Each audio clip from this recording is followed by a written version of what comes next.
شرابی، بے نمازی اور نمازوں کا انکار کرنے والا شخص جب خانقاہ میں آیا محبوب الہی کی تو صوفیہ ایسے ڈاکٹرز ہوتے ہیں، روحانی حکیم ہوتے ہیں کہ اگر کوئی ان کی بارگاہ میں آ کر کے اپنا درد بتاتا ہے، اپنا مرض بتاتا ہے تو اس کا پراپر علاج کرتے ہیں۔ صوفیہ کی خانقاہوں میں آنے والوں پر صوفیہ کا اثر بھی ہوتا ہے اور ان کی روحانی صحبت کا بڑا زبردست اثر ہوتا ہے۔ یہی مزاج ہے ہمارے صوفیہ کا کہ کبھی بھی گناہ گاروں کو بھگاتے نہیں ہیں، گناہوں سے نفرت ضرور کرتے ہیں مگر گناہ گاروں سے نفرت نہیں کرتے۔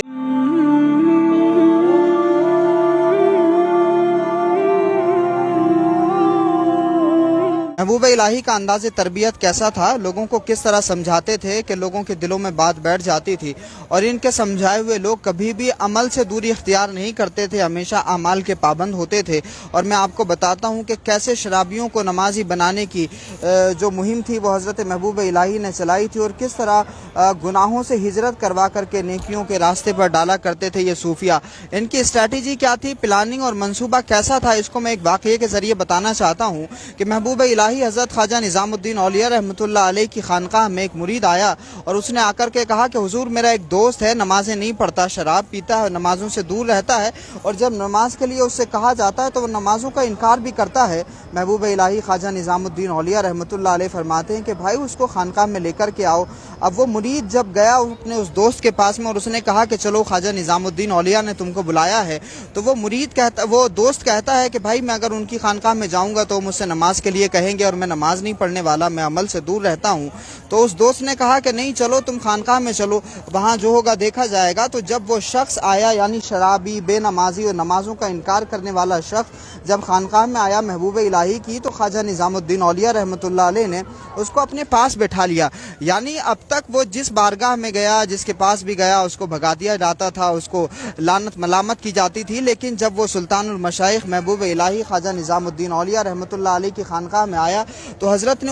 اس کو اپنے پاس بٹھا لیا، بھگایا نہیں، اس کو کسی بھی طرح کی لعن طعن و ملامت نہیں کی۔ محبوب الہی خواجہ نظام الدین اولیاء نے اس کو اپنے پاس بٹھایا اور اس سے اس کے حالات معلوم کیے، پریشانیاں دریافت کی۔ حضرت محبوب الہی خواجہ نظام الدین اولیاء نے اس کی تکلیفیں پوچھی، اور پھر تکلیفیں پوچھنے کے بعد میں چونکہ صوفیہ ایسے ڈاکٹرز ہوتے ہیں، روحانی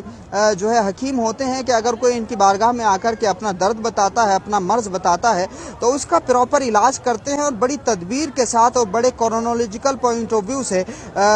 بہت ترتیب کے ساتھ میں علاج کرتے ہیں۔ تو جب محبوب الہی کی بارگاہ میں اس شرابی اور بے نمازی نے اپنا کیس رکھا تو محبوب الہی نے صرف اتنا فرمایا کہ جا کر کے تم وضو کر لینا، تمہیں سکون حاصل ہوگا۔ وہ شخص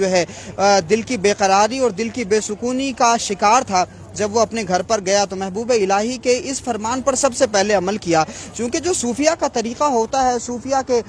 تربیت کا جو انداز ہوتا ہے وہ اتنا مختلف ہوتا ہے کہ جب صوفیہ کسی سے کوئی بات کہتے ہیں تو ان کا انداز بیاں اور ان کا لہجہ اتنا پیارا ہوتا ہے کہ ہر بندہ چاہتا ہے کہ ان کے کہے ہوئے پر عمل کیا جائے، اور ظاہر سی بات ہے کہ جب ان کی بات پر عمل کیا جائے گا تو ہمیں پریشانیوں سے راحت ملے گی اور اس عمل میں فائدہ ہوگا۔ تو جب وہ شخص اپنے گھر پر گیا تو سب سے پہلے اس نے اسی بات پر عمل کیا جو حضرت خواجہ نظام الدین اولیاء نے فرمائی تھی، یعنی پہلے وضو کیا، اور جب وضو سے فارغ ہوا تو اس کو وہ قلبی سکون اور راحت حاصل ہوئی کہ اس سے پہلے وہ اطمینان، وہ سکون کبھی حاصل نہیں ہوا تھا۔ اب وہ مرید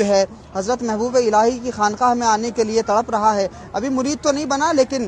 وہ جو شخص جو بے نمازی تھا، شرابی تھا، اس نے جب وضو کر لیا تو اب حالت یہ ہو گئی کہ محبوب الہی کی خانقاہ میں آنے کے لیے تڑپ رہا ہے۔ اب تک سچویشن یہ تھی کہ پہلے مرید کہہ رہا تھا کہ چلو محبوب الہی کی خانقاہ میں چلتے ہیں، تو وہ شخص آنے کے لیے تیار نہیں تھا، لیکن ایک وضو کے بعد میں کیفیت یہ ہو گئی کہ اب وہ شخص خود اپنے اس دوست سے کہتا ہے، یعنی محبوب الہی کے مرید سے کہتا ہے کہ چلو حضرت کی خانقاہ میں چلتے ہیں۔ تو وہ شخص بھی حیران ہے کہ آخر کیا وجہ ہے، تو اس نے پوچھا، دریافت کیا کہ آخر معاملہ کیا ہے بھائی، تم تو اب تک جانے سے کتراتے تھے، منع کرتے تھے، لیکن اب جانے کے لیے خود کہہ رہے ہو۔ تو وہ شخص کہتا ہے کہ بھائی حضرت خواجہ نظام الدین اولیاء رحمۃ اللہ علیہ کے کہنے پر جب سے میں نے وضو کیا ہے دل کو وہ سکون، وہ اطمینان حاصل ہوا ہے، وہ راحت مجھے ملی ہے کہ اس سے پہلے وہ قلبی سکون کبھی مجھے حاصل نہیں ہوا تھا۔ تو کون کہہ رہا ہے اس بات کا بھی بڑا فرق پڑتا ہے۔ تو حضرت خواجہ نظام الدین اولیاء رحمۃ اللہ علیہ نے جب اس شخص کو وضو کی نصیحت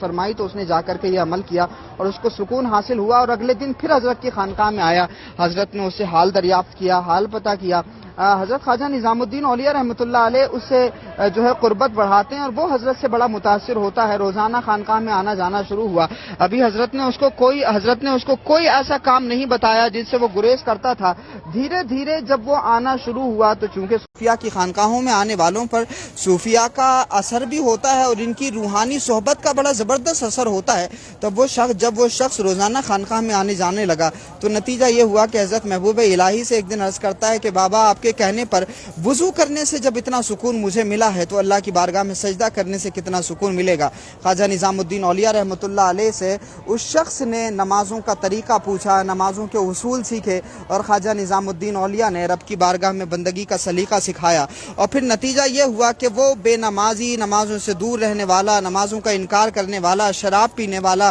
گناہوں میں ملوث رہنے والا جب خواجہ نظام الدین اولیاء رحمۃ اللہ علیہ کی خانقاہ میں آنے لگا تو محبوب الہی کی تربیت نے اور محبوب الہی کی صحبت نے ایسا اس کے دل پر اثر کیا کہ فوائد الفوائد شریف میں لکھا ہے کہ وہ شخص جب آیا تھا تو بے نمازی تھا, لیکن جب اس دنیا سے رخصت ہوا ہے تو 5 وقت کی نمازوں کے ساتھ ساتھ میں اس کی تہجد بھی قضا نہیں ہوتی تھی, یعنی وہ تہجد کا بھی پابند ہو چکا تھا. تو یہ ہمارے بزرگوں کا طریقہ ہے لوگوں کے سدھار کا, لوگوں کی اصلاح کا. یہی مزاج ہے ہمارے صوفیہ کا کہ کبھی بھی گناہ گاروں کو بھگاتے نہیں ہیں. گناہوں سے نفرت ضرور کرتے ہیں مگر گناہ گاروں سے نفرت نہیں کرتے. شراب سے نفرت کرتے ہیں مگر شرابیوں سے نفرت نہیں کرتے. گندگی سے نفرت کرتے ہیں مگر گندے لوگوں سے نفرت نہیں کرتے. جو گندے ان کی بارگاہوں میں آتے ہیں پھر ان کا دل بھی صاف ہو جاتا ہے, ان کا جسم بھی صاف ہو جاتا ہے, ان کی روح بھی صاف ہو جاتی ہے. جو گناہ گار ان کی خانقاہوں میں ایک مرتبہ آ جاتے ہیں تو وہ گناہوں سے پاک ہو جاتے ہیں اور صوفیہ ان کے دل کا بھی تزکیہ کر دیتے ہیں, ان کے اعمال کی بھی صفائی کر دیتے ہیں, حضور خشوع ان کے عمل کے اندر پیدا ہو جاتا ہے. تو یہ صوفیہ کا انداز تربیت ہے اور اسی تربیت کے انداز کو ہمیں آج کے دور میں اپنانے کی ضرورت ہے.